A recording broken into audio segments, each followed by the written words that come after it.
Lecture number 42। Okay अच्छा जी, वो अच्छा ये जो लीज की समरी मैं कह रहा था, वो जिस फॉर्म में मैं चाह रहा था उस फॉर्म में ज़रा हो नहीं पा रही, तो फिलहाल एक गुजारिश की है मैंने, तो ये इंशाल्लाह मैं अपलोड कर दूंगा। थोड़ी सी डार्क है लेकिन ऑब्वियसली वो आप मोबाइल पर जूम इन जूम आउट करके देखेंगे, आपको बिल्कुल सही नजर आ जाएगी, कोई मसला नहीं। तो ये लीज़ की समरी में लीज़ वाला जो पोर्शन है उसके नीचे जो है वो आज डाल दूंगा, जो लीज़ के नोट्स हैं, जितनी डायग्राम्स क्लास में बनाई थी, छपा गुजारा चल जाएगा। अब्दुल्ला भी याद करा देना मुझे। अच्छा अब आप अब्दुल्ला बैठे रहो, अब आप निकालें पास पेपर का question number 2 IAS 12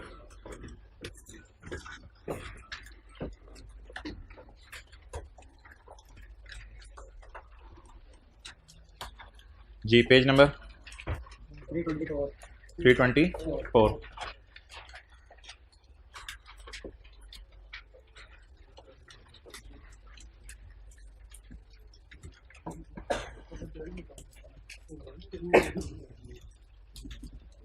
apricot okay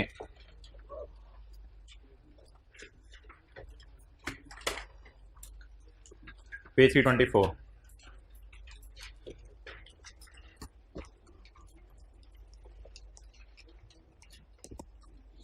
The following information relates to Apricot Limited, a listed company for the year ended 31 December 2011। Requirement, prepare a note on taxation. इससे आगे ना पढ़ें, ये जब नोट इंशाल्लाह मैं बनाऊंगा तो आपको बता दूंगा आगे क्या लिखा हुआ है। किस साल का बनाना है? 31 दिसंबर 2011 का, इंक्लूडिंग कंपैरेटिव्स। तो फिर कितने साल का बनाना है? 2 साल का। 31 दिसंबर 11 का भी बनाना है, और कंपैरिजन में कौन सा साल आएगा? 31 December 10। Okay, profit before tax बता दें कितने जी? 60 मिलियन और 45 मिलियन। शुरू करें। पहला सफा छोड़ दें नोट के लिए, वैसे तो पहला सफा भी जरूरी नहीं है, पहला आधा सफा भी काफी है नोट के लिए। पहले सफे के मिड से भी आप वर्किंग शुरू कर सकते हैं। वर्किंग लेकिन करंट टैक्स की वर्किंग नए सफे पे करें, थोड़ी सी लेंथी है, एक पेज पे आ जाएगी, अच्छा होगा जी। वर्किंग 1, करंट टैक्स बता दें जी। प्रॉफिट कितना है दोनों सालों का? 60 और 45। 2011 और 2010। उधर पिछली रो में बैठ जाना, पिछली रो में बैठ जाए, पिछली से पिछली से पिछली, और आगे होकर थोड़ा सा बैठना। Profit before tax for the year is 60। For the year क्या मतलब? थोड़ा आगे होकर बैठे, फिर आपको आगे होना पड़ेगा, कोई आएगा तो थोड़ा सा आगे होकर बैठेगा। अच्छा, the profit before tax for the year is 60। ये किस साल का प्रॉफिट है? 11 का। और 2010 का प्रॉफिट 45 मिलियन। अच्छा जी, आप लोगों ने कैश फ्लो का टॉपिक पढ़ा हुआ है? कैश फ्लो के टॉपिक के अंदर प्रॉपर्टी प्लांट एंड इक्विपमेंट्स और डिस्पोजल का टी काउंट जो बनाते थे आप, क्या उसके अंदर मिसिंग इंफॉर्मेशन होती थी? तो अगर प्रॉपर्टी प्लांट एंड इक्विपमेंट और डिस्पोजल का अकाउंट बनाते थे, उसमें कोई पक्का नहीं था कौन सी इंफॉर्मेशन मिसिंग है, लेकिन शायद कभी कभी पीपीई के अकाउंट में कैश फ्लोज बनाते हुए एडिशंस की फिगर मिसिंग होती थी, और आप बाकी सारी फिगर्स लिख के वो फिगर निकाल लेते थे। इसी तरह आप जो है वो डिस्पोजल का अकाउंट बनाते हुए कभी गेन लॉस मिसिंग होता था, कभी कैश रिसीव मिसिंग होता था, कभी बुक वैल्यू मिसिंग होती थी। तो different information depending upon the data of question missing होती थी व्हाइल प्रिपेयरिंग कैश फ्लो। बिल्कुल उसी पैटर्न के ऊपर हमने पॉइंट 2 और 3 को इकट्ठा पढ़ना है, और इकट्ठा पढ़ के हमने अकाउंट खोलने हैं। बस फर्क उधर कैश फ्लो में और ये है कि उधर पीपीई का एक अकाउंट खुलता था, इधर पीपीई के 2 अकाउंट खुलेंगे, एक अकाउंटिंग रूल्स वाला और एक टैक्स रूल्स वाला। ठीक है, आप इस पे आपने कैलकुलेटर रख लिया, इस पे आपने कैलकुलेटर रख लिया, मैं इधर बीम बजाऊं, तो ये अकाउंटिंग रूल्स वाला पीपीई अकाउंट बनेगा और एक टैक्स रूल्स वाला पीपीई अकाउंट बनेगा। द अकाउंटिंग, अच्छा मैं 2 सालों का बनाऊंगा। किस साल का? 2010 का और 2011 का। अगर आपकी थोड़ी सी इजाजत हो, ताकि व्हाइट बोर्ड पे उधर हम खुला खुला काम कर लेंगे, तो मैं अकाउंट्स जो है वो इधर बना देता हूं। कंट्रोल N, नई शीट खुल गई। अब्दुल्ला इसमें लाइनें लगती हैं, कहां से लगती हैं? व्यू, रूलर लाइंस, ये वाली। अच्छा, अब आप मुझे बता दें कि मैं 2 अकाउंट बनाने लगाऊं। वर्किंग कौन सी खोल ली है मैंने? वर्किंग नंबर कौन सी खोल ली है? वर्किंग 1। अब कौन सी वर्किंग मुझे खोलने की जरूरत है? Working number 2। दूसरा ले आओ लैपटॉप, पॉज करो। वर्किंग नंबर 2, पीपी का काउंट किनके मुताबिक?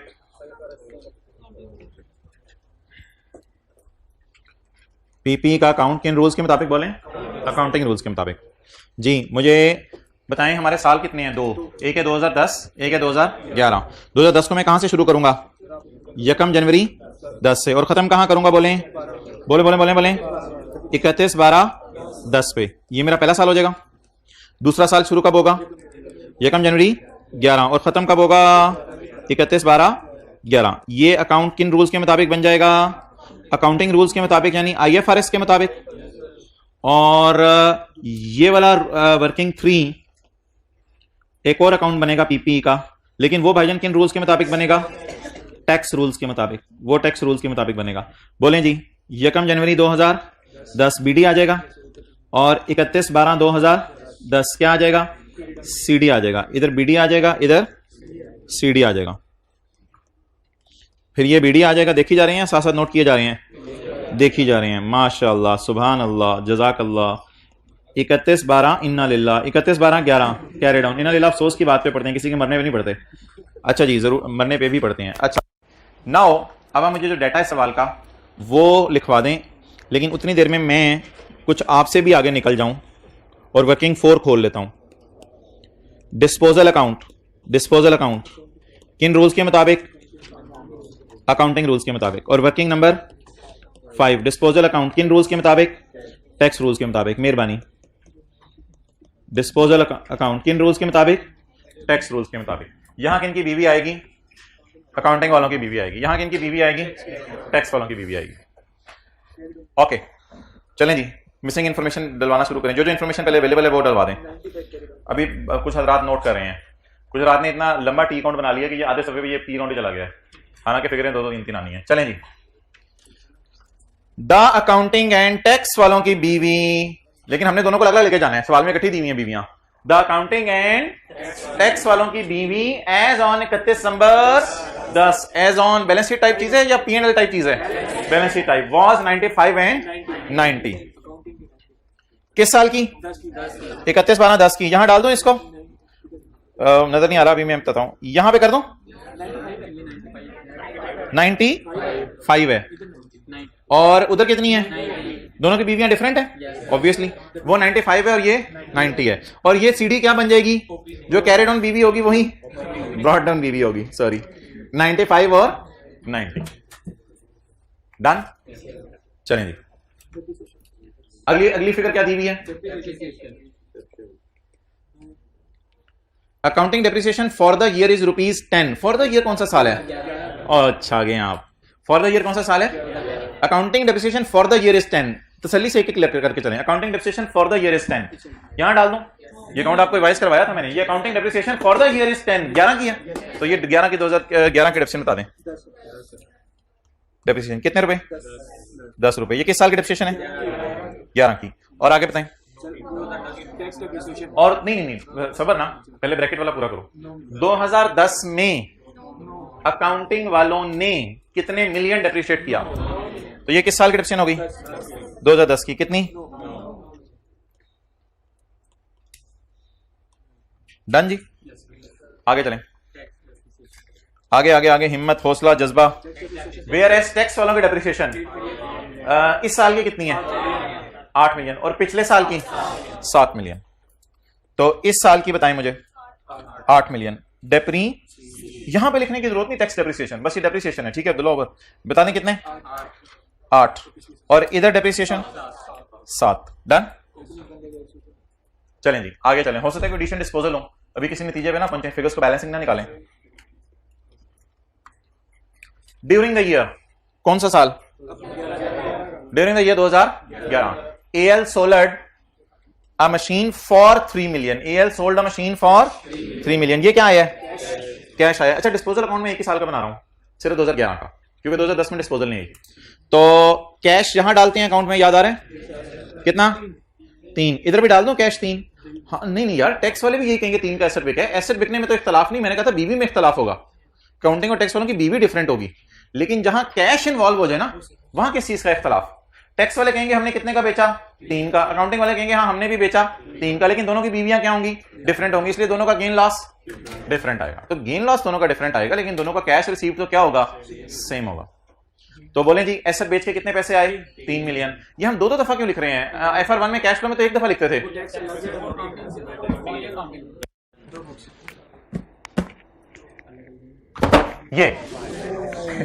ये अकाउंटिंग वालों की है और ये टैक्स वालों की है। चलें जी आगे। आगे क्या गिवन है सवाल में? During the year, AL sold a machine for 3 million and recorded a gain of 0.5. ये गेन अकाउंटिंग रूल्स वाला होगा, टैक्स रूल्स वाला होगा? भाई जो रिकॉर्ड होता है ना गेन, वो अकाउंटिंग वाला गेन होता है, फिर बाद में हमें उसको उठाना पड़ता है। तो याद रखिएगा जब भी साइलेंट हो तो ये जो चीजें हैं अकाउंटिंग वालों की होंगी। And recorded a gain of 0.5, लेकिन टैक्स वालों का गेन नहीं 0.5 ले लेना, क्योंकि गेन टैक्स वालों का WDV निकलेगी तो पता चलेगा। तो अभी बता दें गेन कितना आया, किन रूल्स के मुताबिक? अकाउंटिंग रूल्स के मुताबिक। P&L क्रेडिट तो डिस्पोजल अकाउंट डेबिट, तो गेन जो है अकाउंटिंग वालों का बोल दें 0.5 आ गया जी। बिल्कुल छोटी सी निच लिया भाई ने, रज के लिया करो। अच्छा तो आफ्टर दिस निची लेट्स मूव नेक्स्ट। करीब वाली है the tax WDV of the machine. अच्छा किसी को लफ्ज बुरा लगता है तो इग्नोर कर दिया करे, इधर देख ले। द टैक्स WDV, और घर में तो हम ऐसे लफ्ज नहीं बोलते, हम तो बड़े professional. The tax WDV of the machine as on 31 December 2010 was ₹2 million. तो जो एसेट बिका है उसके टैक्स WDV कितनी है? ये पिछले साल की क्लोजिंग WDV है या हमारे साल की ओपनिंग WDV है? आगे ना पढ़े जरा, आगे तो बात जो लिखी हुई है उसको करना भी कुछ नहीं हमने। अच्छा मुझे बताएं ये एसेट बिका किस साल? 11 में। पिछले साल तक डेप्रिसिएशन के बाद WDV कितनी आ रही थी? तो इस साल किस महीने बिका? नहीं बताया हुआ, नहीं बताया हुआ। इस साल किस महीने बिका नहीं बताया हुआ। अगर हमें बता देता कि मार्च 11 में बिका मिसाल के तौर पे, तो फिर हम 10 के आगे इस WDV को और नीचे लेके जाते, इस WDV को और कम करते और इसमें से 3 महीने की डेप्रिसिएशन माइनस करते। लेकिन सवाल ने ना हमें डेट ऑफ सेल बताई है, सवाल ने ना हमें डेप्रिसिएशन का रेट बताया है। इन दोनों डेटे के मिसिंग होने की वजह से मैं WDV को फर्दर डेप्रिशिएट करना भी चाहूं तो नहीं कर सकता, इसलिए मजबूरन मैं इसी WDV को ले लेता हूं। शायद हमारा एसेट साल के पहले दिन बिक गया हो, 1 जनवरी 11 की सुबह सुबह बिक गया हो, इस वजह से सवाल ने आगे कोई गाइडेंस अवेलेबल नहीं की, तो इसलिए मजबूरन इसी WDV को ले लेते हैं। ये पिछले साल की क्लोजिंग भी है और हमारे साल की ओपनिंग भी है, लेकिन असूली तौर पर आपको पता है WDV डेट ऑफ सेल के लेते हैं, लेकिन डेट ऑफ सेल उसने दी नहीं हुई, इसलिए इस WDV को फर्दर मैं गिरा नहीं रहा। DV को गिराऊंगा तो परेशान हो जाएगी, क्योंकि अभी सॉरी तो ये होना नहीं चाहिए ऐसे। अच्छा तो ये 2 मिलियन जो है इसको फर्दर डेप्रिशिएट क्यों नहीं किया जा सकता? बोले बोले बोले बोले बोले। नबी सल्लल्लाहु अलैहि वसल्लम ने जिंदगी में जंग के अलावा कभी किसी को हाथ से नहीं मारा। ये जो हाथ चला रहे होते हैं ना छोटी छोटी बातों पे, ये ना किया करें और हाथों को अपने कंट्रोल में रखा करें। चलें जी आप बता दें क्या है ये? क्या था? ये क्या था? टैक्स वालों की WDV। वाजे लिखा हुआ है टैक्स वालों की WDV है। The tax WDV of the machinery was 2 million. आपको पता है BV यहां आती है कितना? 2 मिलियन। अब जितनी भी इंफॉर्मेशन है वो मिसिंग है, उसे हमें खींचतान के निकालना पड़ेगा, सवाल के अंदर अवेलेबल नहीं है। तो कैश फ्लो में आपने ये स्किल सीखी हुई है, आपसे बड़ा स्किल वाला कोई नहीं क्लास में। बहरहाल सवाल कह रहे देयर वर नो एडिशंस और disposal. There were no additions और डिस्पोजल नहीं, there were no other disposal. एक तो डिस्पोजल बता दी इसने, there were no other disposal. Addition वैसे सवाल में है ही कोई नहीं। इन 10 एंड इन 11 कहता है और कोई एडिशन नहीं और कोई डिस्पोजल नहीं। तो इधर देखें ऊपर सारे कोई एडिशन है, इधर देखें ऊपर सारे कोई एडिशन है, इधर देखें ऊपर सारे कोई एडिशन है, उधर देखें ऊपर सारे कोई एडिशन है। तो there were no other additions and there were no other. लेकिन एक फिगर की डबल एंट्री आपने मुकम्मल नहीं की, जिसकी वजह से आपको मसला होगा। भाईजान BV 2 जगह आती है, ये BV यहां नहीं आएगी, सिर्फ ये BV यहां भी आएगी, ख्वाब में यहां भी आएगी। बोलें कितनी? यहां क्या लिखूं? डिस्पोजल की BV कितनी है? BV 2। डन जी। तो ये 2 रुपए की तो डबल एंट्री होगी ना। डन। अब आप लोग चारों अकाउंट्स पूरे कर लें, जो जो इंफॉर्मेशन मिसिंग है उसको पूरा कर लें। इसको थोड़ा सा बैक अंदर करें।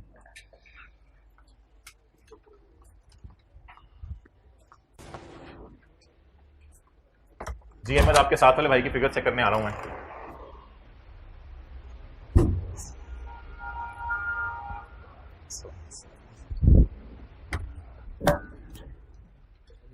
तो जल्दी निकालो ना, कैरी डाउन बैलेंस में जो भी निकालने हैं।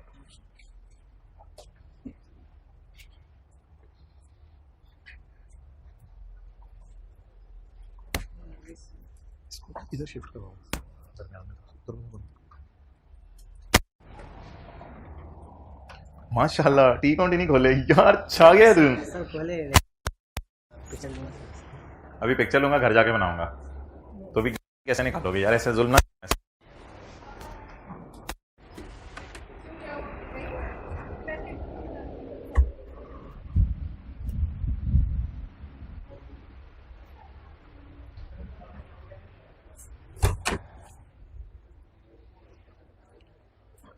Okay, so hold down the purple marker and calculate the missing figures. BD missing है।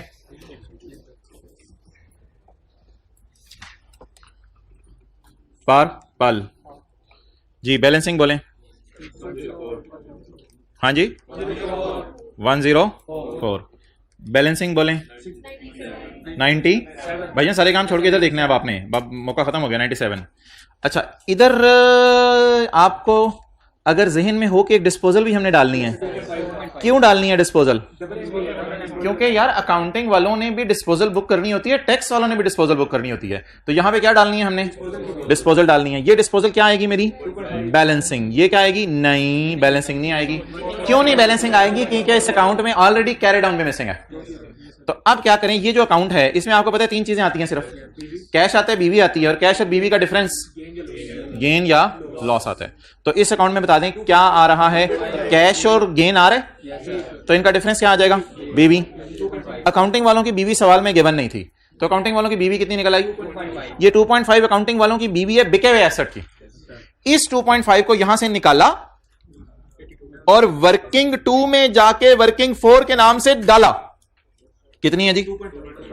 2.5। अब कैरी डाउन बैलेंसिंग बताएं। 82.5 डन। आप थोड़ा सा साइड पे हो जाएं, अकाउंटिंग वालों की बीवी कह रही है जगह नहीं मिल रही। आप जरा अकाउंटिंग वालों की बीवी को प्रोटोकॉल दें। 82.5 और डिस्पोजल्स की बीवी 2 और 82.5 क्या आई है? बैलेंसिंग आई। डन जी। तो किनके वाले अकाउंट पूरे हो गए? तो अब आप लाइन इधर लगा दें। अब किसका अकाउंट शुरू होने लगा? टैक्स वालों का। टैक्स वालों की बीवी तो बिके हुए एसेट्स की मौजूद है इधर, तो 90 - 8 - 2 80। बैलेंसिंग आ गई 80। और इधर क्या बैलेंसिंग आएगा? याद रखिएगा डिस्पोजल अकाउंट में से 3 चीजें आती हैं। बीवी आती है, कैश आता है, और बीवी और कैश में अगर लड़ाई हो जाए तो फिर गेन लॉस आ जाता है। तो ऐसा ही है ना? तो बता दें आप क्या आ रहा है? गेन आ रहा है। कितने का? 1 का गेन आ रहा है। करंट टैक्स में क्या क्या जाना है?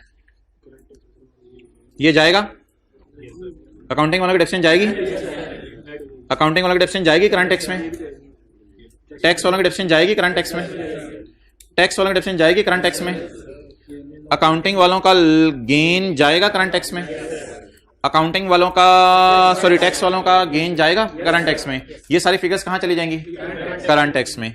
करंट टैक्स में जो फिगर्स उल्टानी हैं वो मैं येलो से लिखे रहने दे रहा हूं, जो रिकॉर्ड करनी है उनका मैं कलर चेंज करने लगा हूं। क्या ये रिकॉर्ड करनी है? क्या ये रिकॉर्ड करनी है? क्या ये रिकॉर्ड करनी है? तो क्या करेंगे? अकाउंटिंग डेप्रिसिएशंस और अकाउंटिंग गेन्स उल्टाएंगे और टैक्स डेप्रिसिएशंस और टैक्स गेन रिकॉर्ड करेंगे। अच्छा जरा बताते रहें कि अकाउंटिंग वालों की डेप्रिसिएशन उल्टाएंगे कैसे? ऐड करके। और अकाउंटिंग वालों का गेन कैसे उल्टाएंगे? लेस करके। इस पे काफी लंबी बात होगी हुई है क्लास में।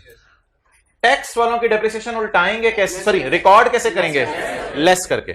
और टैक्स वालों का गेन रिकॉर्ड कैसे करेंगे? ऐड करके। अभी मैंने कैरिंग अमाउंट और टैक्स WDVs की बात नहीं की, वो कैरी डाउन्स वगैरह वो फिर कोई और वर्किंग होगी, वो करंट टैक्स की वर्किंग नहीं है। तो फिलहाल जरा मुझे करंट टैक्स की वर्किंग इसकी पूरी करवा दें। चलें जी, कुछ चीजें क्या करनी है? ऐड, और कुछ चीजें लेस। ऐड में जगह आप छोड़ ही देते हैं, कुछ 4-5 लाइनें तो छोड़ दें। अच्छा जी, चलें जी। अकाउंटिंग वालों की डेप्रिसिएशन, अकाउंटिंग वालों की डेप्रिसिएशन ये पिछले साल की उल्टानी है, ये हमारे साल की उल्टानी है। ये पिछले साल की उल्टा दी, ये हमारे साल की उल्टा दी। इसके बिल मुकाबले टैक्स वाले क्या माइनस करने देंगे? इसका मतलब है ये परमानेंट डिफरेंस नहीं है, इसकी बजाय ये माइनस कर लो तो ये टेम्परेरी सा डिफरेंस है एक। जी इधर क्या और इधर 8। ओके नेक्स्ट 7 और 8 माइनस कर दिया। Disposal account debit, gain credit, तो ये गेन आ रहा है। गेन को क्या करें, उल्टाएं। गेन को उल्टा कैसे सकते हैं, लेस करके। क्या नाम रखें इसका, अकाउंटिंग वालों का गेन। अकाउंटिंग वालों का गेन 2010 में नहीं है। अकाउंटिंग वालों का गेन उल्टाएं 5। ओके इनके वाला गेन डालें टैक्स वालों का, कितना। देखिए दोनों की बीवी डिफरेंट थी ना, हर एक की अपनी अपनी बीवी, दोनों की बीवी डिफरेंट थी, तो दोनों का गेन भी क्या आ गया, डिफरेंट आ गया। किनके वाला गेन रिकॉर्ड करें, टैक्स वालों का गेन रिकॉर्ड करें। Tax gain 1। ठीक है, बात होगी आपकी उससे, गपशप लगी। चलो मेरा कोई दोस्त नहीं क्लास में, मैं बोर हूँ। अच्छा चलिए अगली एडजस्टमेंट पढ़ें। मैं आपको करंट टैक्स की वर्किंग पहले पूरी करवाऊंगा, फिर डेफर्ड टैक्स की तरफ मूव करूंगा। एएल अर्न कर ले नोट, किसी ने करना है तो, हम लोग सो जाते हैं थोड़ी देर। चलें जी, आप पॉइंट नंबर 4 की तरफ आ जाएं। IAS 21 का टेस्ट दे दिए, टेस्ट नंबर 4, पूरे नंबर भी आ सकते हैं किसी के। अच्छा point number 4, AL earn capital gain income of, कहते हैं एमसीक्यूज में, बाकियों में भी। अच्छा AL earn capital gain income of 6 million. AL ने एमसीक्यूज में काफी बोंगी ऑप्शंस भी दी हुई थी, अजीब अजीब सी। अच्छा आप बता रहे हैं कि दिया टेस्ट, ठीक है। एएल अर्न कैपिटल गेन, तूने नहीं दिया, नहीं दिया, जुबान अंदर कर, नहीं दिया ना। AL earn capital gain income of 6 million. पिछले साल कितनी कमाई थी, पिछले साल 0 कमाई थी, इस साल कितनी कमाई है, 6। हाजिर बात चला करें क्लास में, on sale of shares of a listed company, तो the income is exempt from tax. अब जो लोग जिनके दिमागों पे टैक्स चढ़ा हुआ है वो तो ये कहेंगे कि लिस्टेड कंपनी के शेयर्स बेचे हैं, सिक्योरिटीज हैं, ये तो सेपरेट ब्लॉक है, इसका तो 12.5% रेट था। जिनको पे टैक्स चढ़ा हुआ है वो पता नहीं इस तरह की बातें करेंगे। तो भाई दीवाने हो गए, सवाल बताया करेगा। आपने कैफ 2 जो पढ़ी हुई है उसको भूल जाएं बिल्कुल, कैफ 2 में जितने कॉन्सेप्ट्स हैं उनको भूल जाएं, सवाल खुद अपने रूल बनाएगा, हम अपने रूल खुद बनाते हैं। अच्छा एएल अर्न्ड, वापस आ जाओ, AL earned capital gain income of 6 million. This income is exempt from tax, किसने बोला है, दूर बैठा कर। This income is exempt from tax, किसने बोला है, टैक्स वालों ने। This income is exempt from tax, तो इस इनकम पे टैक्स नहीं लगाना। तो मुझे बता दें इस इनकम को अदर इनकम में पड़ी होगी, तो पड़ी हुई चीज को कैसे बाहर निकाला जा सकता है, लेस करके। वो किधर है, पड़ी हुई चीज को कैसे बाहर निकाला जा सकता है, लेस करके। ये पहले दिन भी हमने एग्रीकल्चर इनकम किया था, लेस। कौन सी इनकम, एग्जेम्प्ट इनकम। हाइब्रिड वाले हाथ खड़ा करके बताएं, मार्कर का नीलापन नजर आ रहा है आपको, ओके वेल डन। आखिरी लोगों ने खड़ा कर दिया, बाकी छोड़े पड़े। एग्जेम्प्ट इनकम बोलें 6, इसको क्या कर दें, लेस कर दें, क्योंकि इनकम प्रॉफिट तक पहुंचते हुए ऐड हो चुकी, तो ऐड हुई भी चीज को बाहर निकालने का तरीका लेस कर दें। बड़ा मजे का है इसका। आगे चलें। अच्छा वो प्रोविजन फॉर डाउटफुल डेट के अकाउंट का जो फॉर्मेट है वो जरा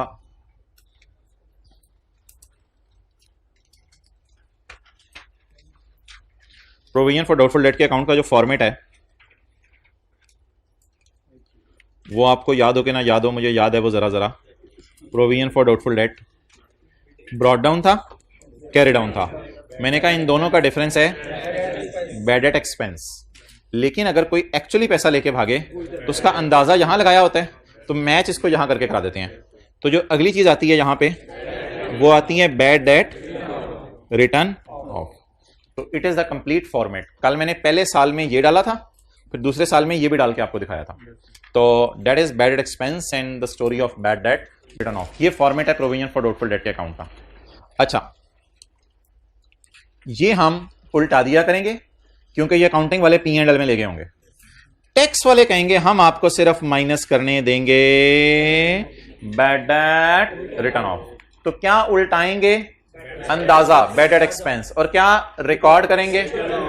तो इसमें कोई दो अकाउंट नहीं बनेंगे, प्रोविजंस के ना दो अकाउंट नहीं बनते, प्रोविजन का बस एक ही अकाउंट बनेगा। और ये जो मैंने अकाउंट बनाया है ये अकाउंट जो है वो IFRS की रोशनी में है। ये अकाउंट किसकी रोशनी में, इसी अकाउंट से दोनों चीजें निकल आया करेंगी इसी अकाउंट से, दोनों चीजें निकल आया करेंगी। पीपी के अकाउंट तो दो दो बनाने पड़े हैं, तो अलग अलग अकाउंट बना के चीजें निकालनी पड़ी हैं, लेकिन इसमें जो IFRS वाला अकाउंट बनेगा इंशाल्लाह उसी से हमारा गुजारा चल जाया करेगा। अच्छा जी, इसकी लॉजिक्स के ऊपर काफी डिटेल से डिस्कशन हो गई थी। अभी जो मैं आपको इन्फॉर्मेशन हाईलाइट कर रहा हूं, उस इन्फॉर्मेशन को हाईलाइट करके मैं आपको 2 मिनट दे रहा हूं।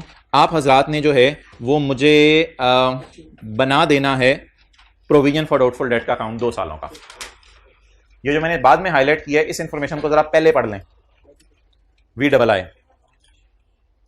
नहीं, VII पूरा क्यों पढ़े हैं? जितना मैंने येलो किया हुआ है वो पढ़ें। चलें जी, प्रोविजन फॉर डाउटफुल डेट का अकाउंट बना दें। ओ भाईजान ये BD है ना यार, BD है, BD पकड़ें और शुरू करें सवाल। अच्छा यार एक बार याद रखिएगा, इधर देखें, इधर इधर सारे जरा, इसके साथ ना एज ऑन लिखा होगा पेपर में, एज ऑन ब्रॉट डाउन, और इसके साथ भी एज ऑन लिखा होगा, और इसके साथ और इसके साथ फॉर द ईयर लिखा होगा। ये अकाउंटिंग वालों के P&L में जाते हैं और ये टैक्स वालों के P&L में जाता है। तो ये दोनों एज ऑन टाइप चीजें होंगी और ये दोनों फॉर द ईयर टाइप चीजें होंगी। तो आखिरी हिंट आपको देना था वो दे दिया।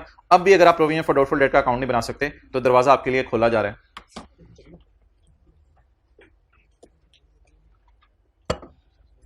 सर उमैर ने चाय पी थी, आखिरी कतरे बचे में। अच्छा चलें जी, पॉइंट VII।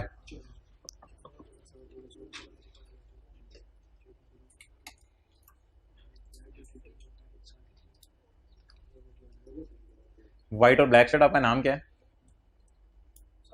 सामा, बड़ी हिम्मत चाहिए छुट्टी करने के लिए। मैं कभी कभी सोचता हूँ ना, ऐसी कभी सोचूं कि छुट्टी करनी है तो मेरे तो सही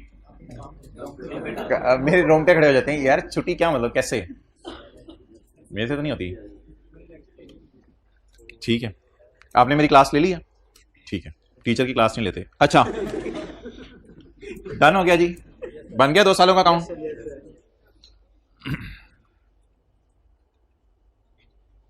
बैलेंसिंग भी निकालने, जो फिगर्स बैलेंसिंग है। जो साथ वाला सर पे खुरक कर रहा है उसको देखें, उसने अकाउंट पूरा कर लिया।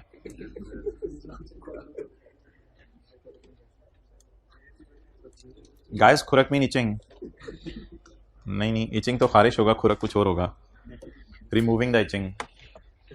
अच्छा, वर्किंग नंबर 6 ये किन के मुताबिक बनाने लगा हूं मैं? सिर्फ अकाउंटिंग वालों के मुताबिक। कौन सा अकाउंट? प्रोविजन फॉर बाबा जी नहीं, प्रोविजन फॉर डाउटफुल डेट। अच्छा जी, मुझे बताएं इसमें ओपनिंग क्या होगा? 1 जनवरी 10 BD आएगा और 31/12/10 क्या आएगा? CD आएगा। फिर सीट बेल्ट लगा के क्लोज कर देंगे। फिर 1 जनवरी 11 BD आएगा बबलू, फिर 31/12/11 भालू, कैरी डाउन आ जाएगा। अच्छा जी, इसके बाद मैं जामनी से लिख रहा हूं जामन, बैड डेट एक्सपेंस, और इधर क्या लिखने लगा हूं? Bad debt written off, bad debt expense for 2011, और इधर क्या आएगा? Bad debt written off for 2011। चलें जी, provision for bad debt as on 31/9। 31/9 का मतलब होता है, कायदे आजम ने कहा था 1 जनवरी 10 इज ₹9 मिलियन। तो 31/12/9 का मतलब वही है, कितना आ गया जी? ये 9 मिलियन। डन, आगे चलें। Bad debt expense recorded, record accounting वाले करते हैं, रिकॉर्डेड इन P&L वॉज 5। इस साल कितना बैड डेट एक्सपेंस है? 5 इस साल, और पिछले साल 7। 5 और 7 ये क्या है? Expense for the year type चीज है या एज ऑन टाइप चीज है? ड्यूरिंग द ईयर लिखा हुआ है ना, तो ये फॉर द ईयर टाइप चीज है। तो bad debt expense for the year कितना? इधर ऊपर कितना लिखना है? 7 और नीचे 5। डन, आगे चलें। बैड डेट रिटर्न ऑफ पिछले साल कितने? 4, इस साल 3। ये भी P&L टाइप चीज है बिल्कुल जी, ड्यूरिंग द ईयर, लेकिन ये टैक्स वालों के मुताबिक है। वो टैक्स वालों के मुताबिक तो नहीं, अकाउंटिंग वालों ने भी बैड डेट राइट ऑफ इतना ही किया है, लेकिन टैक्स वाले इसको खर्चा मानेंगे जी। बैड डेट रिटर्न ऑफ 4 और 3, ये अकाउंट का फॉर्मेट होगा। अच्छा यार, ये अकाउंट बताता क्या है? हमने अंदाजा लगाया था साल के शुरू में कि 9 लेके भागेंगे। इस साल भी सेल की होगी हमने, तो हमने फर्दर अंदाजा लगाया कि 7 और लेके भागेंगे। 9 जमा 7 16, 16 में से कितने भाग गए, बाकी इंशाल्लाह भागेंगे। अच्छा, अब बैलेंसिंग बोलें 12। तो बता दें 2010 के एंड पे हमारा क्या ख्याल था कितने भागेंगे, 12, और 2011 के शुरू में भी वही अंदाजा रहेगा 12 हमने सोचा था लेके भागेंगे। इस साल की सेल की वजह से 5 और लेके भागेंगे, लेकिन भाग बड़ी छोटियां भागियां रही हैं, तो भागे कितने फिलहाल 3, बाकी स्टिल टू भाग भागेबल कितने हो गए 14। अच्छा जी, अब आप मुझे बता दें येलो हाइलाइटर और ग्रीन हाइलाइटर। येलो हाइलाइटर में हमने कहा था इन चीजों को उल्टाना है, ग्रीन हाइलाइटर में मैंने कहा था इन चीजों को रिकॉर्ड करना है। तो मेरे ख्याल से इनको उल्टाना है और इनको रिकॉर्ड करना है। चलें जी, खर्चे को उल्टाएंगे और राइट ऑफ को रिकॉर्ड करेंगे। उल्टाने का तरीका, खर्चे को उल्टाने का तरीका क्या बताया था, ऐड, और राइट ऑफ को रिकॉर्ड करने का तरीका लेस। अच्छा, ये कोई परमानेंट डिफरेंस नहीं है, ये भी आर्जी सा डिफरेंस है। क्या मतलब, अगले साल अगर लोग लेके पैसे भागे तो टैक्स वाले भी माइनस करने देंगे, कोई मसला नहीं। तो इसमें भी कुछ ऐड करके लेस करना है जी। इधर लिखा करेंगे प्रोविजन का लफ्ज नहीं, बैड डेट एक्सपेंस 7 और 5, और इधर बैड डेट रिटर्न ऑफ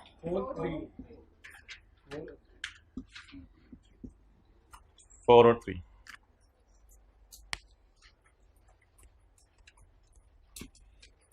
जल्दी करो भाई, बैग में से आपको चीज निकाल रहे थे। अच्छा ठीक है, हो गया।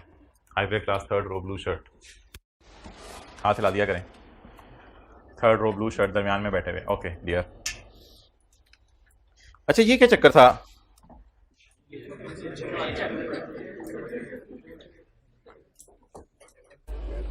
अच्छा एक भाई ने सवाल पूछा है कि अकाउंटिंग वालों ने P&L में ये 7 डाला होगा या 4 डाला होगा। मेरे भाई इसीलिए ना कल मैंने आपको वाज़े तौर पर टी काउंट्स भी बनवा दिए थे और एंट्रीज भी करवा दी थी, लेकिन इनके सवाल के बाद मैं सोच रहा हूँ एक दफ़ा ज़रा आपको मैं दोबारा बता दूँ पूरी कहानी। मैं सिर्फ आपको ये कहानी बताने लगा हूँ 2010 के बारे में। 2010 का जो P&L है ना, उसमें गया होगा 7, और इसकी एंट्री कल मैंने आपको करवाई थी। मैंने कहा था इसकी डबल एंट्री याद रखिएगा, provision credit bad debt expense debit type कोई चीज थी।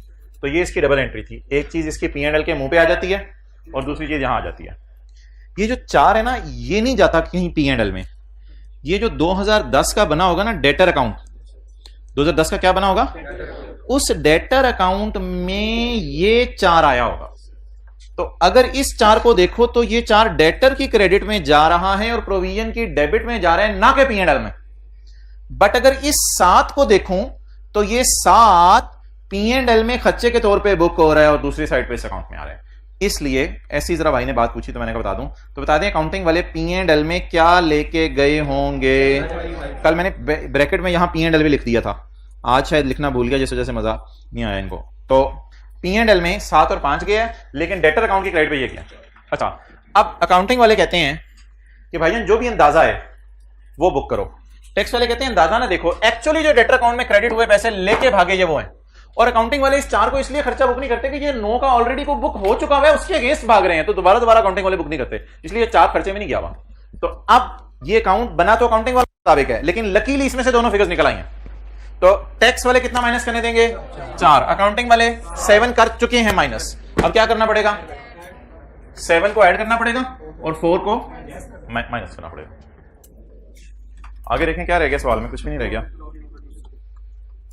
बाकी मैंने पॉइंट VII मुझे पता है, मैंने पूरा पढ़ा नहीं है। VIII होना चाहिए था, ये वाला होना चाहिए था VIII। अच्छा, ये वाला पॉइंट पढ़ें जी, कंपनी का assessed brought forward loss.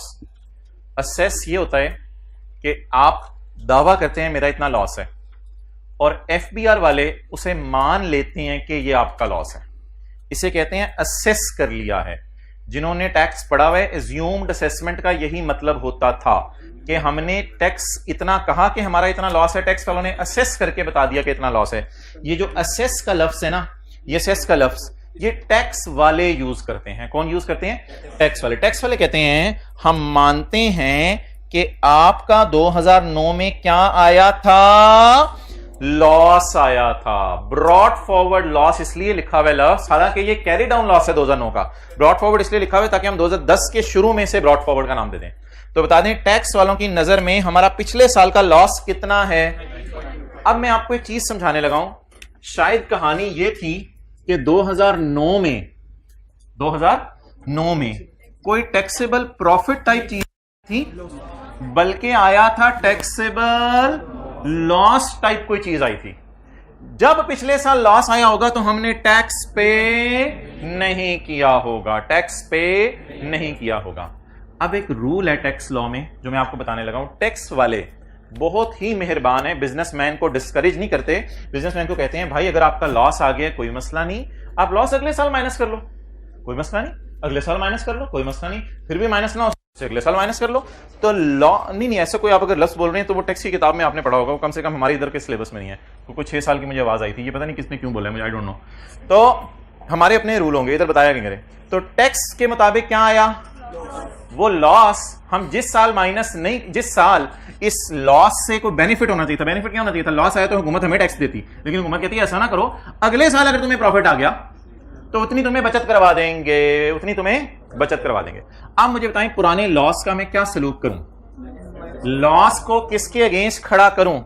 Profit के अगेंस्ट। अच्छा लॉस किस साल का है? 9 का है, 10 का है, 11 का है? लॉस किस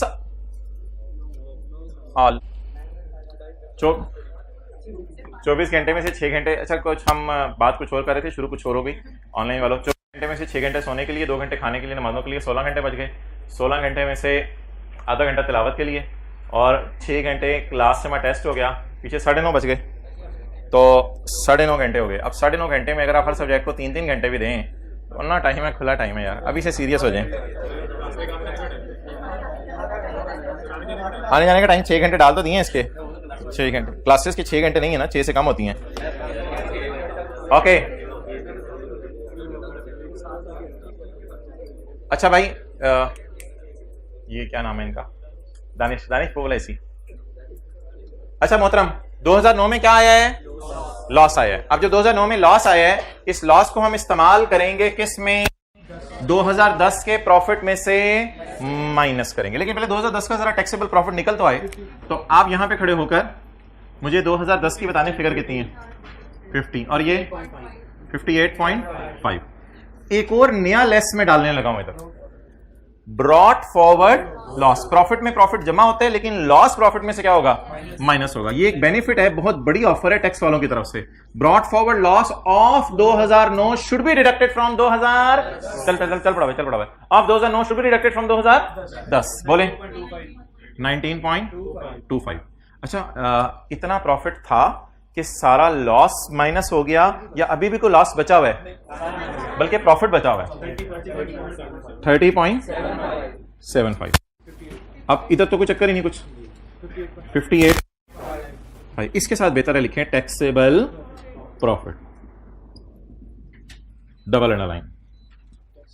अब टैक्स रेट जाके सवाल में देखते हैं। यार ऑफ हो गया ये। अच्छा उन्होंने कहा ऑफ करें फिलहाल, ठीक है। टैक्स बता दें कितने? टैक्स रेट बताएं जल्दी कितने? 35%। Tax at the rate of 35%। 20.48।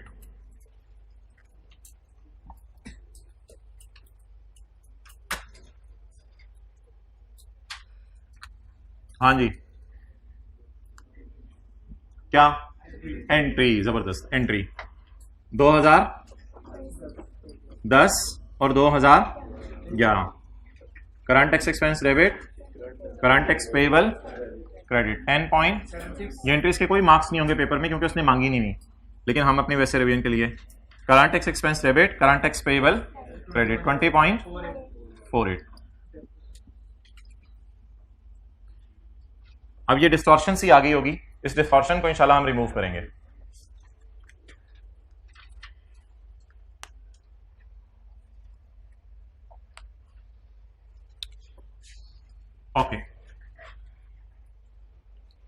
अच्छा भाई, अब वो जो मैं सोचवाया करता था उसको सोचना बंद कर दें क्या, कि 45 क्वेश्चन होमवर्क में मिले थे और मैं 30 करके सो गया, बाकियों के लिए मैं फील करूं लायबल, और फिर अगले साल 60 मिले और मैंने फिर भी कम किए और 58 किए। अब इन चक्रों में पढ़ने की ज़रूरत नहीं है, इस तरह आप सोचने की ज़रूरत नहीं है। अब हम क्या करेंगे, carrying amount, tax base, difference और टैक्स, 4 कॉलम खोलेंगे।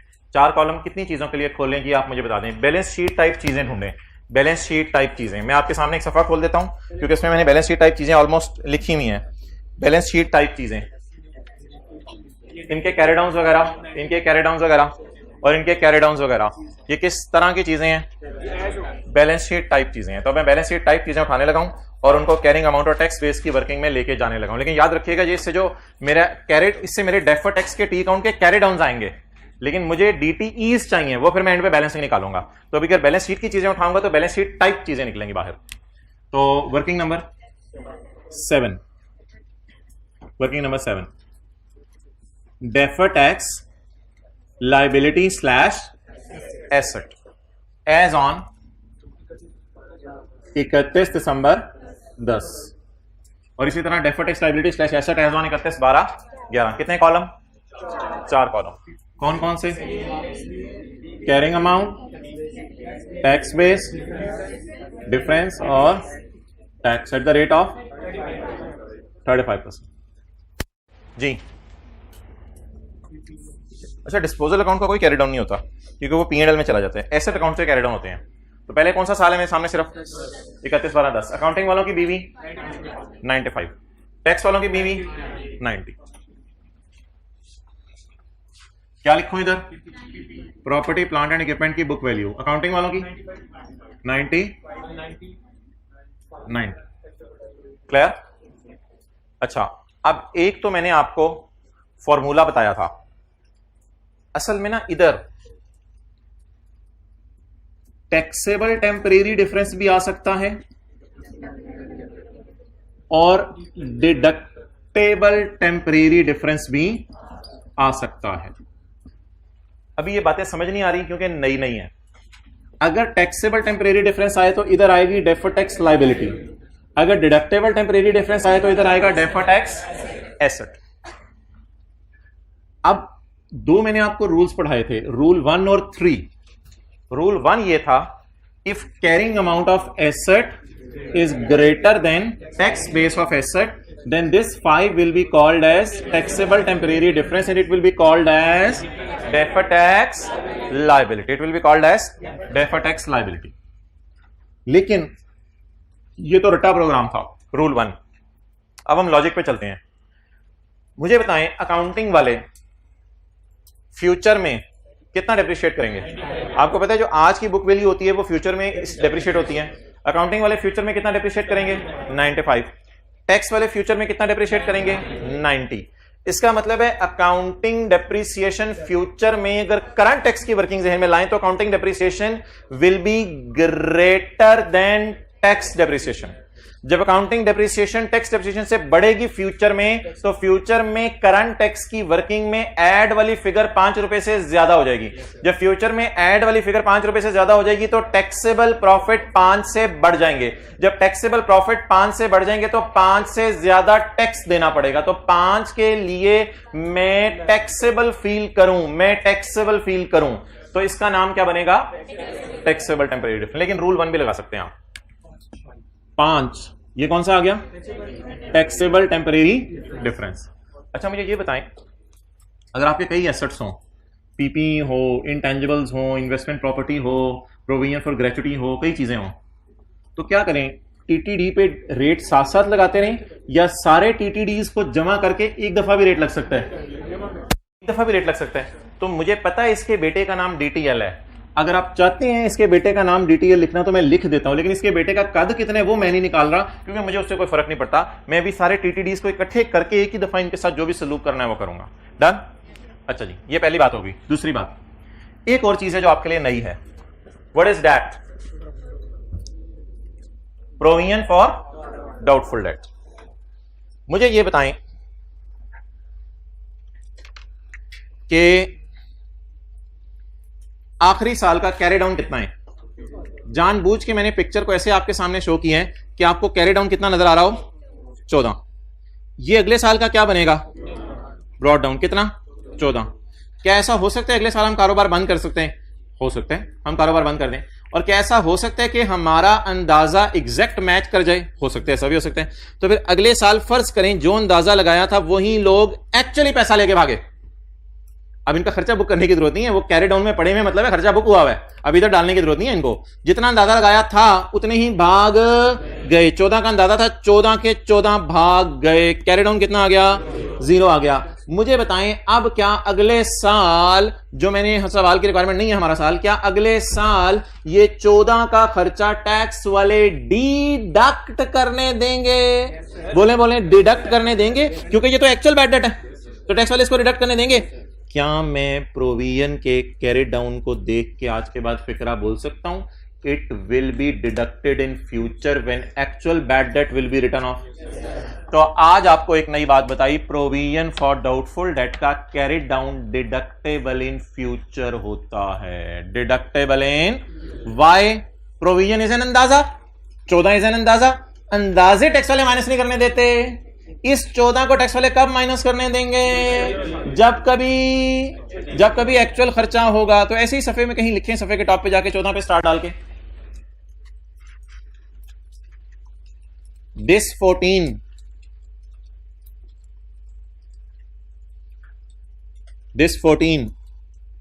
इज डिडक्टेबल, अगर उतने लोग पैसे लेके भाग जाएं। दिस 14 इज डिडक्टेबल इन 2012, ऐसा ही है। This 14 is deductible in 2012। Deferred tax की कैलकुलेशन जब भी करें ना, फ्यूचर को देख के करनी है। This 14 is deductible in 2012 if the same amount is return of. अगर सेम अमाउंट राइट ऑफ हो जाए तो फिर तो ये इंशाल्लाह फ्यूचर में हम माइनस कर लेंगे। If same amount is return of, अगर सेम अमाउंट हम राइट ऑफ करनी पड़े। अच्छा, हर अकाउंट के ना कैरी डाउन को देख के ना डेफर्ड टैक्स की लॉजिक सोचनी पड़ती है। ये हमने पीपी के कैरी डाउन को कैसे देखा था, ये इंशाल्लाह फ्यूचर में डेप्रिशिएट हो जाएगा, और हो भी रहे, हमें देख रहे हैं। पीपी के कैरी डाउन को देख के क्या सोचा था, फ्यूचर में क्या होगा, डेप्रिशिएट होगा। प्रोविजन के कैरी डाउन को देख के क्या सोचा, ये फ्यूचर में टैक्स वाले क्या करने देंगे, माइनस करने देंगे। लेकिन ये तो मैंने आपके समझाने के लिए बनाया था, इसलिए समझाने के लिए बनाई हुई चीज को मैं मिटाने लगा हूं, क्योंकि ये सवाल का हिस्सा नहीं है और ये फिगर मैंने ज्यूम की थी कि एग्जैक्ट वही लोग पैसा लेके भाग गए। क्लियर? अब मुझे बताएं, प्रोविजन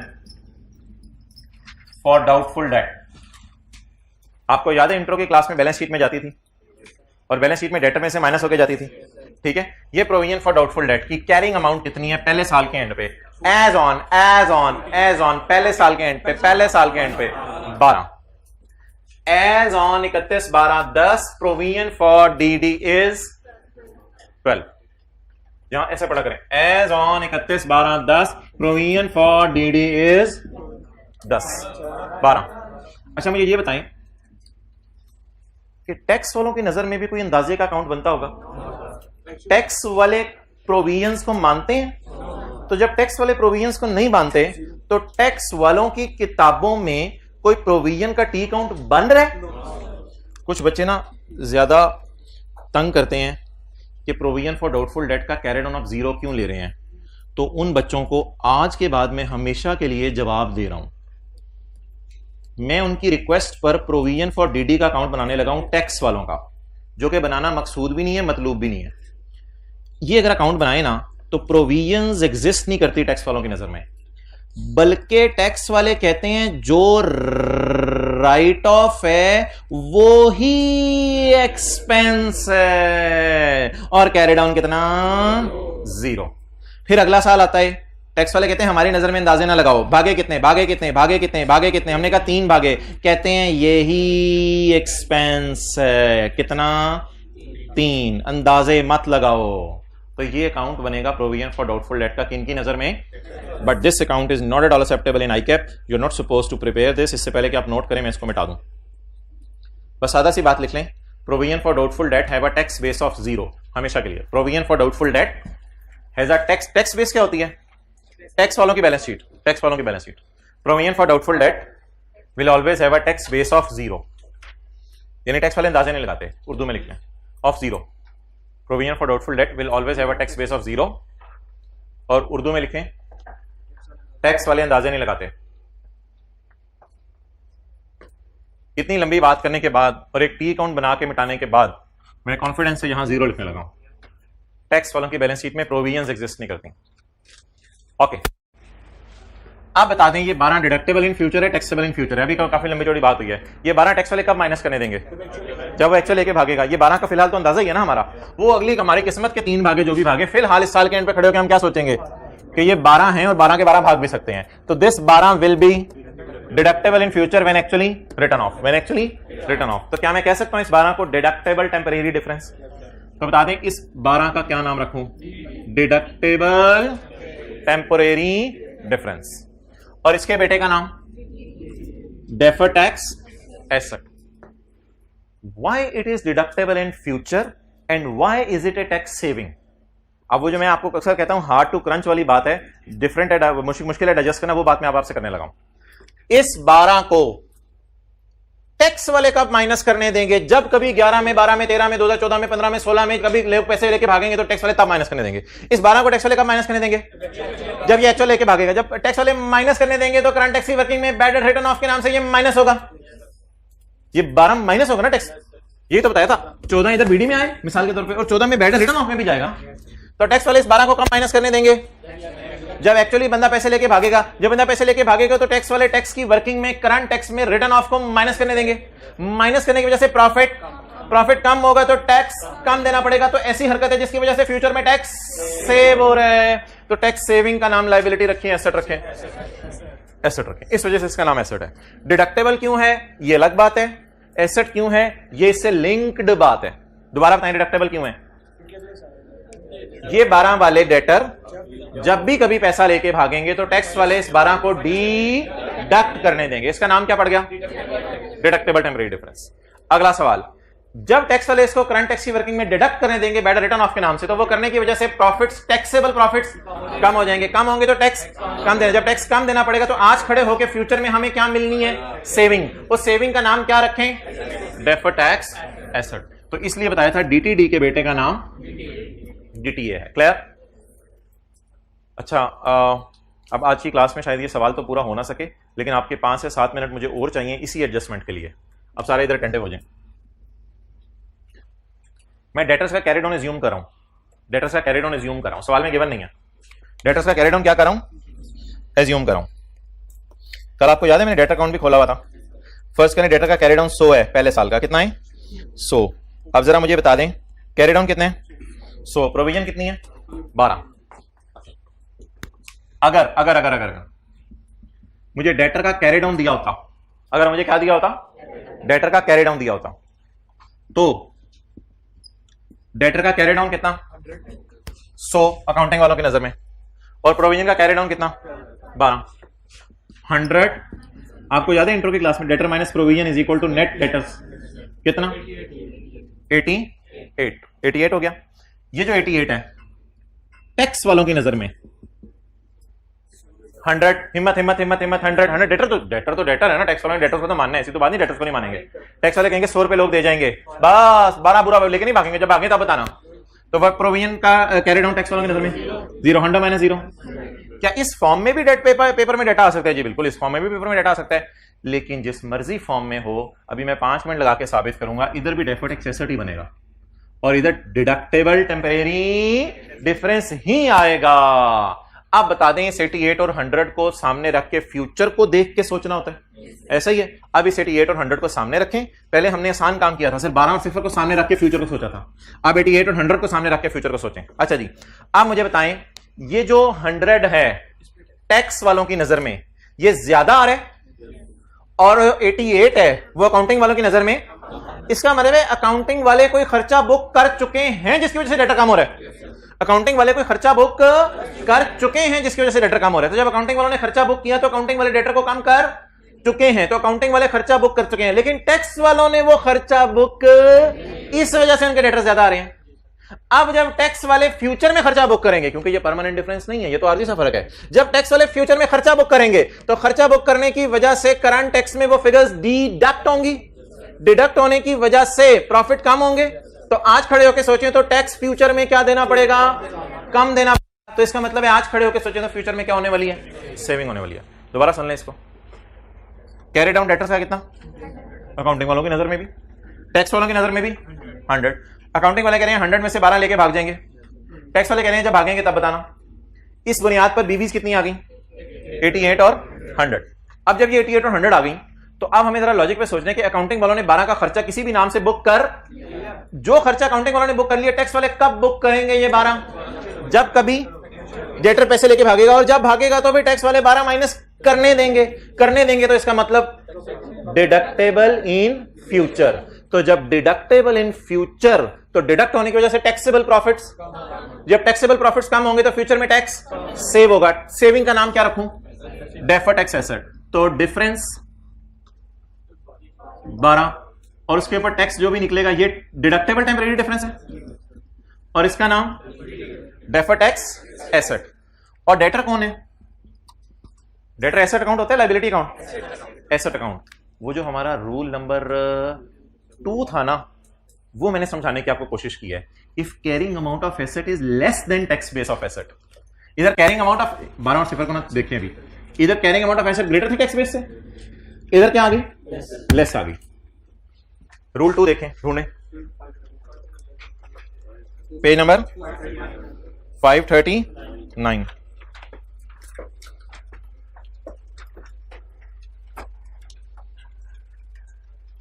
पेज 539 रूल नंबर 2। ये तो रटा भी मानना है, रटा भी मानना है, क्योंकि पेपर के अंदर अगर ज्यादा सोचने का टाइम ना हुआ तो रटा ही चलाया करेंगे। If carrying amount of an asset is less than tax base of asset,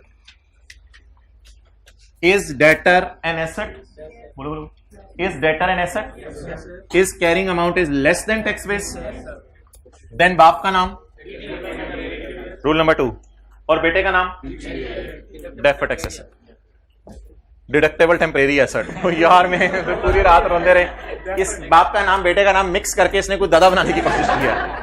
deductible temporary difference और डेफर्ड टैक्स एसेट।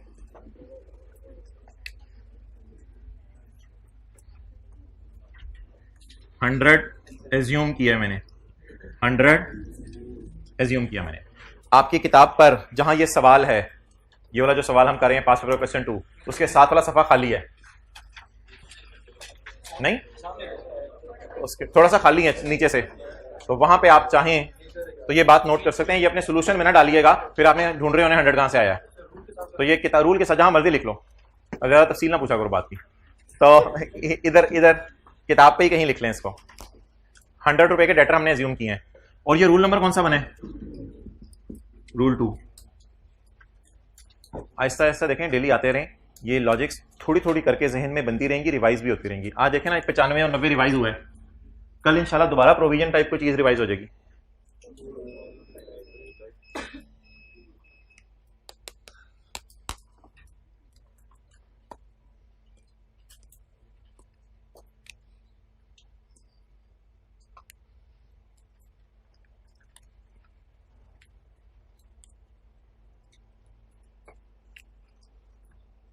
अच्छा भाई, अब एक मजे की बात, होमवर्क आपका कोई नहीं है, आपने यही लॉजिक्स घर जाके सोचनी है बस।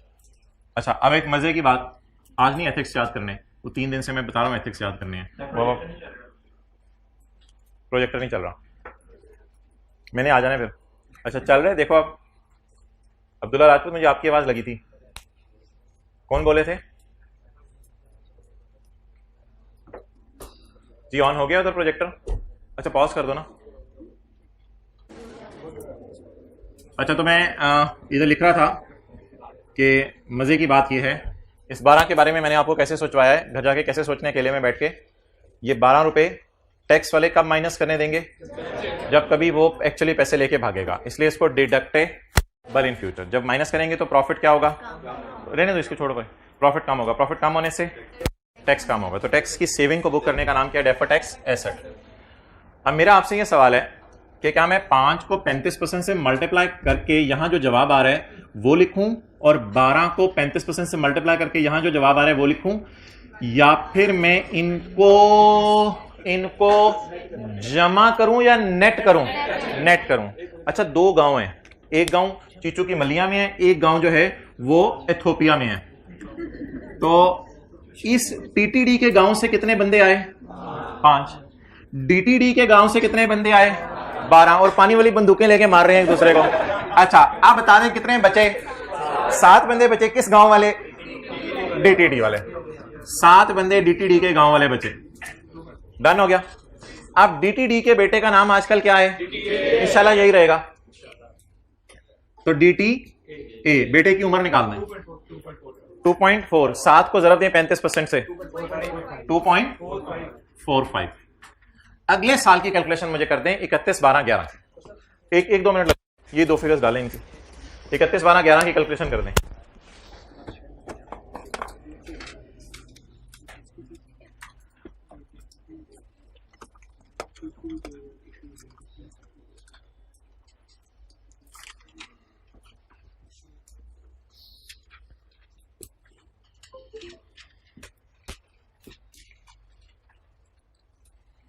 ऑनलाइन वाले हजरात की जूम मीटिंग होती है ट्यूसडे को, और ट्यूसडे की फजर में व्हाट्सएप खोल के चेक कर लिया करें कि किस टाइम मीटिंग है।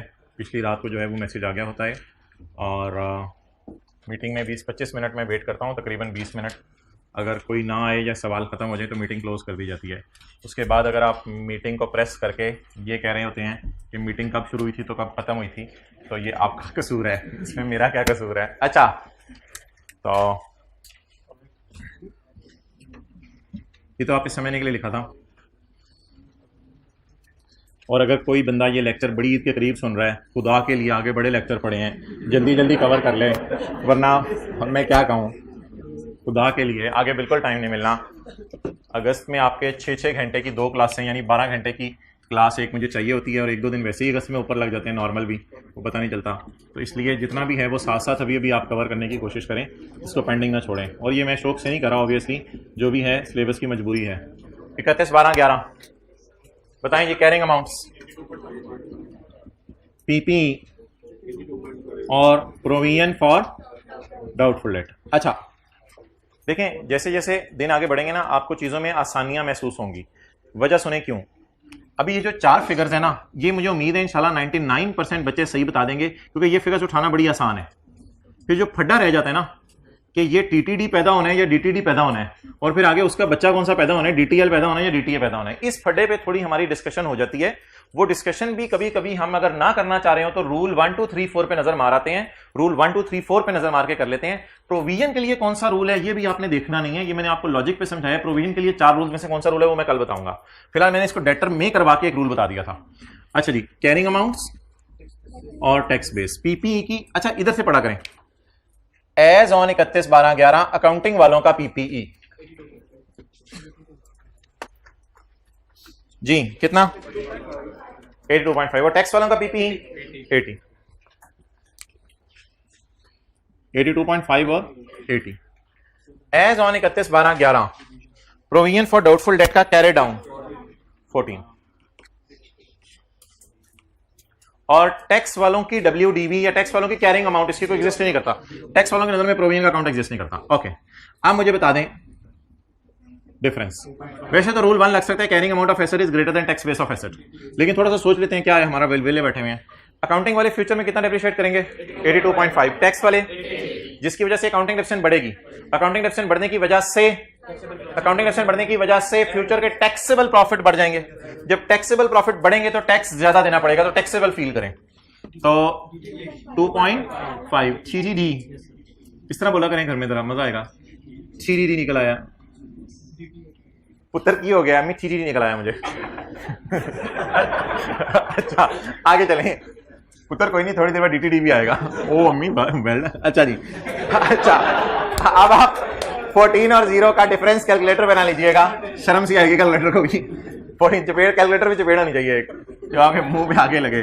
14 - 0, वैसे पेपर में तो बंदा 13 - 2 भी कर रहा होता है कैलकुलेटर पे, लेकिन इधर वैसे ही कर लेंगे जरा। 14 - 0 14 आ गया। अच्छा ये टैक्स वाले कब डिडक्ट करने देंगे, फ्यूचर में, तो डिडक्टेबल टेम्परेरी डिफरेंस। अब कितने किस्म के गांव से लोग आए हैं, तेरी कॉलोनी खत्म हो गई, कितने किस्म के गांव से लोग आए हैं, 2 किस्म के। डीटीडी के गांव से फिर ज्यादा बंदे आ गए हैं, बंदूक के, तो बाकी डीटीडी वाले बंदे बच जाने।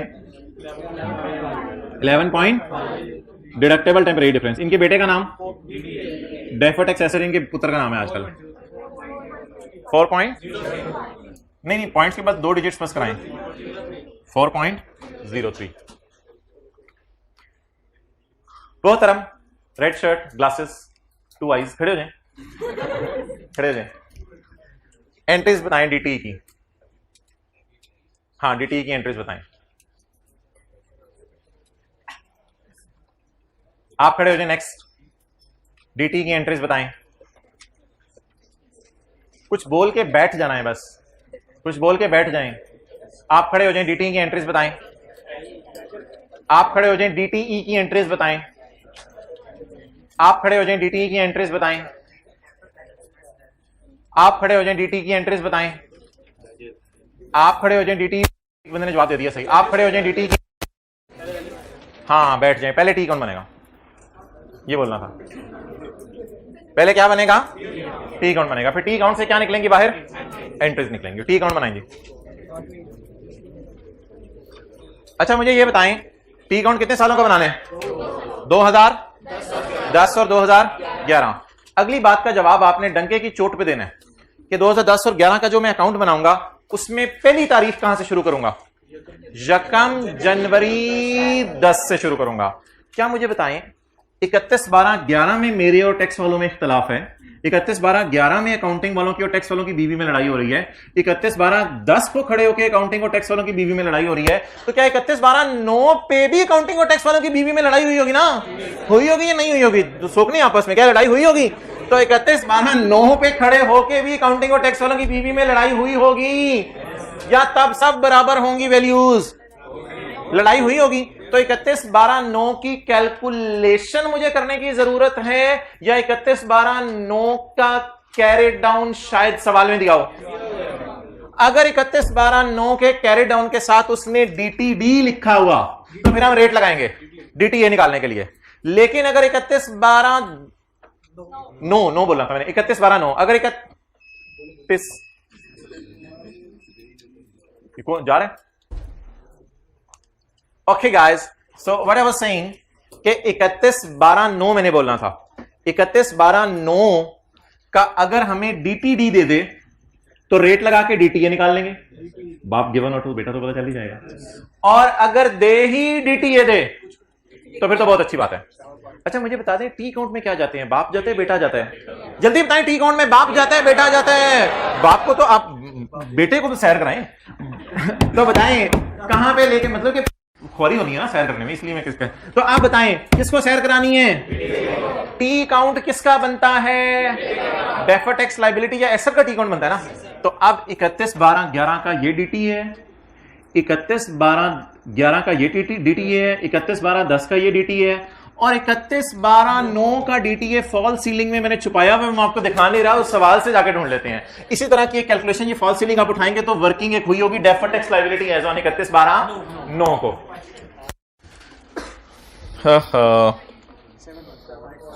Rashid we double I deferred asset. ओ बेटा आ गया है, बेटे को बुलाया, बेटा ही आया। Deferred tax asset was rupees 7.44 as on 31/12/2009।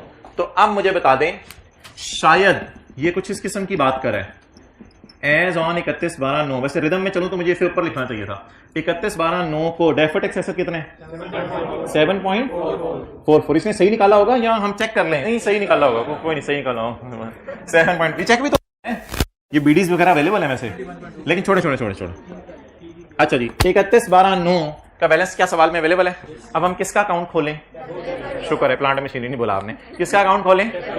Deferred tax asset का अकाउंट खोलें, क्योंकि ये भी एसेट है, ये भी एसेट है, ये भी एसेट है, तो इतने एसेटों में एसेट का अकाउंट ही खुलेगा। 2-4 बंदे हिम्मत करवाएं जरा, मुझे एसेट अकाउंट खुलवाएं। हर गाय वर्किंग नंबर 8 7 वाले से खुलवाए, वर्किंग 8, वर्किंग 9 मैं खोल लेता हूं, ठीक है। डेफर्ड टैक्स कभी कभी लायबिलिटी अकाउंट बनता है और कभी कभी एसेट अकाउंट बनता है। फिलहाल मैं एसेट ही लिख रहा हूं। ओके, चुप कर देना जी, बोलें। यकम जनवरी, ब्रॉड डाउन के साथ में क्वेश्चन लिख देता हूँ, क्वेश्चन में अवेलेबल है कितना 7.44। ये वो बीवियों की लड़ाई है जो पिछले साल के एंड पे हुई होगी, ये उसके असरात हैं। 7.44 डन, डेफर्ड टैक्स एसेट हो गया। अब 31/12/10 को मुझे वो बताएं, एसेट ही है हमारा 31/12/10 को एसेट ही है, कितना है 2.45। इस कैरी डाउन को मैं फखर से क्या बना लूं, ब्रॉड डाउन। आप अंजुम से ब्रॉड डाउन बनाइएगा, मैं फखर से ब्रॉड डाउन बनाता हूं। 2.45 हो गया। अब 31/12/11 का कैरी डाउन, आप भी हंस सीरियस क्यों? 31/12/11 का कैरी डाउन, आपके लिए तो लीज की समरी तैयार की है। 31/12/11 का कैरी डाउन 4.03। आप क्लास के बाद अकेले आए थे, लोग बंदे लेके आते हैं। 4.03 बोले 31/12/11। आप लोगों की एक एक बात याद रहती है, जब आप सामने आते हैं पूरी पिक्चर सामने आ जाती है। कैरी डाउन बोले 4.03। क्लियर? अब आप मुझे बता दें मोहतरम, आप 6 हज़रात जिनको मैंने खड़ा किया था, क्या अब आप डीटीज की एंट्रीज करवा सकते हैं? नहीं, अभी बैलेंसिंग आएंगे। अभी बैलेंसिंग आएंगे। बैलेंसिंग बोले 4.99। सजी खबी नहीं, सजी दिखा के खबी। अच्छा, डेफर्ड टैक्स एक्सपेंस बैलेंसिंग 4. यार मजा आ रहा है, पास पेपर का सवाल हो रहा है सीधा। 4.9। आगे चलें जी, पुटी साइड पे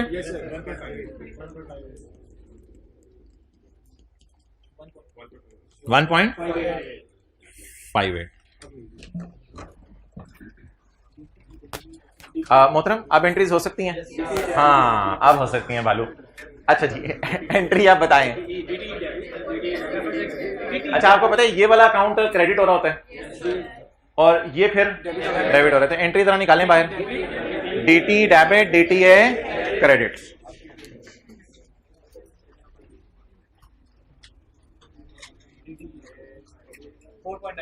$4.99। बबलू खड़े हो जाओ। यार ये क्या सर कहते थे, टीई डेबिट, टीई डेबिट, ये क्यों कहते थे sir? TE debit, TE debit. Excellent, जबरदस्त जबरदस्त। माइनस करने के लिए इन दोनों को माइनस करने के लिए excellent, well done, I really appreciate. ये जो स्पॉन्टेनियस जवाब देना ना, घर से तैयार भी नहीं किया हुआ था। अच्छा, कल आपने ना जुमे का इंतजार नहीं करना, कल से नहा के आना है। ये बड़ा जो है ना इंपॉर्टेंट कॉन्सेप्ट शुरू हो रहे हैं आगे, ठीक है? फ्रेश होके आना है आपने। तो वैसे कुछ तो बड़ी ईद का इंतजार कर रहे हैं, टी डेबिट टी, और कुछ बड़ी ईद के बाद भी ये लेक्चर ले रहे हैं। अच्छा, टी डेबिट और टी डेबिट, इधर टी क्या हो गया? डेबिट, और इधर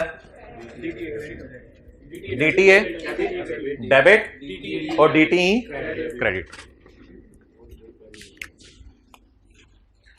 डीटीए डेबिट। बहरहाल अगर बड़ी ईद के बाद लेक्चर ले रहे हैं तो आप 3 लेक्चर डेली लेंगे, कुछ आगे फिर टाइम नहीं है जी। 1.58 लेक्चर लेना काफ़ी नहीं है, उसको तैयार करना भी ज़रूरी होता है। ठीक है, अब इसको यहाँ P&L के एक्सट्रैक्ट्स बनते थे और वो मैं बना नहीं रहा क्योंकि वो मांगे नहीं हुए, और नोट हम उधर ही बनाते हैं। कल इंशाल्लाह इसका नोट बनाएंगे। अभी नोट आप बनाइएगा ना, नोट मैच नहीं करेगा क्योंकि नोट में एक रिकनसाइलिंग आइटम आना है, वो फिर मैं आपको बताऊंगा क्या आना है। तो इंशाल्लाह फिर कल मिलते हैं। अच्छा, ये ना सारी चीज़ें इंशाल्लाह कल हम रिवाइज़ करेंगे। मैं कोशिश करूँगा ये भी लिख दूँ आके चीज़ें, ये सारा रिवाइज़ करेंगे कल। होमवर्क नहीं